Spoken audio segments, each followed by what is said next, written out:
Friends, మన ఛానల్ని ఇప్పటివరకు ఎవరైతే సబ్స్క్రైబ్ చేయలేదో వాళ్ళైతే వెంటనే సబ్స్క్రైబ్ చేసుకోండి. ఇంకా వీడియోలోకి వెళ్తే, త్రిగయ క్షేత్రాల్లో ఒకటైన పాదగయ ఇది మన పిఠాపురంలో ఉంటుంది. పాదగయ క్షేత్రంలో పరమశివుడు గయాసురుడి కోరిక మేరకు లింగరూపుడై స్వయంభూమూర్తి అయి వెలుస్తాడు. ఇక్కడ ఈశ్వరుడు కుక్కుటేశ్వర స్వామిగా పూజలు అందుకుంటాడు. అతి ప్రాచీనమైన శివుడి యొక్క ఆలయం ఇది. ఫ్రెండ్స్, ముందుగా అయితే మనం గయాసురుడి కథ అయితే తెలుసుకుందాం. గయాసురుడు త్రిపురాసురుడి కుమారుడు. శివుడి చేతిలో త్రిపురాసురుడు చంపబడిన తర్వాత అతను తన తండ్రి తర్వాత రాజుగా అయ్యాడు. ఒక కథనం ప్రకారం గయాసురుడు తన తండ్రిని చంపినందుకు ప్రతీకారం తీర్చుకోవడానికి ఒకసారి దేవలోకంపై దాడి చేశాడు. అతడు పుట్టిన తరువాత అతను ధ్యానం చేయడానికి ప్రస్తుతం కాశ్మీర్ ప్రాంతంలోని కోలాహల పర్వతాలకు వెళ్తాడు.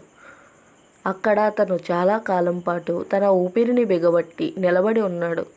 ఇంద్రుడు మరియు ఇతర దేవతలు అతని తీవ్రమైన తపస్సుకు చాలా భయపడ్డారు.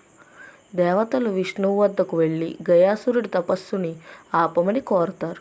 అప్పుడు గయాసురుడు తన తపస్సును నిలిపివేసినందుకు బదులుగా అతనికి ఒక వరం అందించి అతని తపస్సు అంతమొందించడానికి విష్ణువు ఒక ఉపాయం ఆలోచించాడు. అతను ఇతర దేవతలతో పాటు గయాసురుడి వద్దకు వెళ్ళి కనిపిస్తాడు. అప్పుడు తనకు ఏం వరం కావాలో అడిగాడు గయాసురుడు. అప్పుడు గయాసురుడు ఈ విధంగా అడుగుతాడు, నేను అమరుణ్ణి కావాలి అని, మరియు తనను త్రిమూర్తులు అయిన బ్రహ్మ, విష్ణు, శివుడు మాత్రమే చంపాలని కోరతాడు. వరం ద్వారా ధైర్యంగా అతను ఇతర దేవతలపై దండయాత్రలు చేయడం ప్రారంభించాడు. త్రిమూర్తులు గయాసురుడి ప్రవర్తనను గమనించి చివరికి అతన్ని శిక్షించాలని నిర్ణయించుకున్నారు. వారు ముగ్గురు బ్రాహ్మణ రూపాన్ని ధరించి గయాసురుడి వద్దకు వెళ్ళారు. అప్పుడు అతని శరీరంపై ఒక యాగం చేయాలనుకుంటున్నాం అని చెప్పారు.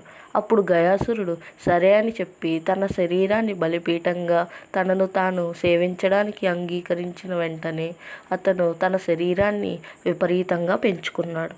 అప్పుడు బ్రహ్మ, విష్ణు, మహేశ్వరులు గయాసురుడితో ఈ విధంగా మాట్లాడతారు. మేము యాగాన్ని ఈ రాత్రి నుంచి పొద్దున్నలోపు ముగిస్తాం. నీవు ఈలోపు కదలకుండా పడుకోవాలి అని చెబుతారు. అప్పుడు గయాసురుడు కదలకుండా పడుకుంటారు. అప్పుడు గయాసురుడి మీద యాగాన్ని చేయడం మొదలు పెడతారు.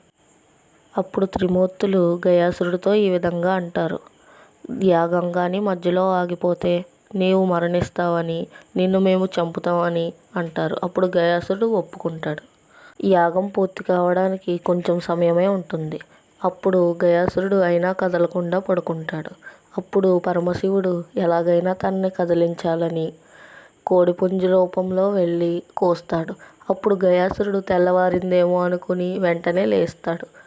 అప్పుడు త్రిమూర్తులు తమ తమ అసలు రూపాల్లోకి వచ్చి గయాసురుడితో ఈ విధంగా మాట్లాడతారు.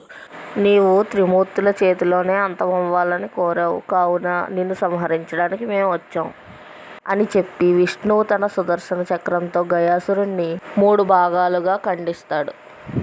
ఈ విధంగా పాదాలు పడిన చోటుని పాదగయ అని, నడుం భాగం పడిన చోటును నాభిగయ అని, మరియు తల భాగం పడిన చోటుని శిరోగయ అని అంటారు. అయితే ఈ గుళ్ళో భక్తులు కుక్కుటేశ్వరుడికి మరియు పురుహూతికాదేవికి పూజలు చేసి తరిస్తారు. పాదగయ క్షేత్రంలో మరో విశేషం కూడా ఉంటుంది. అదేంటంటే పితృకర్మలు చేయడం. భూమండలంపై పితృముక్తికరమైన క్షేత్రాలు 5. ఇవేంటంటే శిరోగయ, ఇది బీహార్లో ఉంటుంది. 2 నాభిగయ, ఇది ఒడిశాలో ఉంటుంది. పాదగయ, ఇది పిఠాపురంలోనే ఉంటుంది. మాతృగయ, ఇది గుజరాత్లో అయితే ఉంటుంది. 5 బదరీ బ్రహ్మకపాల క్షేత్రం.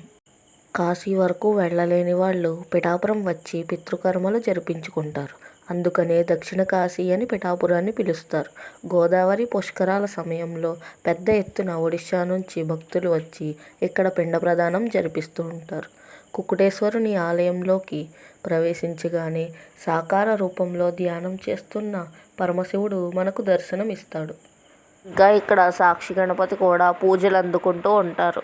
ఆది శంకరాచార్యులు మరియు స్వయంభూ వెలిసిన దత్తాత్రేయులు స్వామి మనకు దర్శనం అయితే ఇక్కడ ఇస్తారు. అన్నపూర్ణ దర్శనం కూడా జరుగుతుంది. సుబ్రహ్మణ్య స్వామి కూడా కనిపిస్తాడు.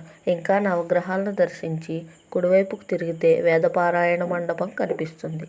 కాస్త ముందుకు నడిస్తే పురుహూతికాదేవి శక్తిపీఠం కూడా కనిపిస్తుంది. స్వామివారి గుడి వెనక భాగంలో అయితే కోడిపుంజు ఆకారంలో మనకి దర్శనం ఇస్తారు.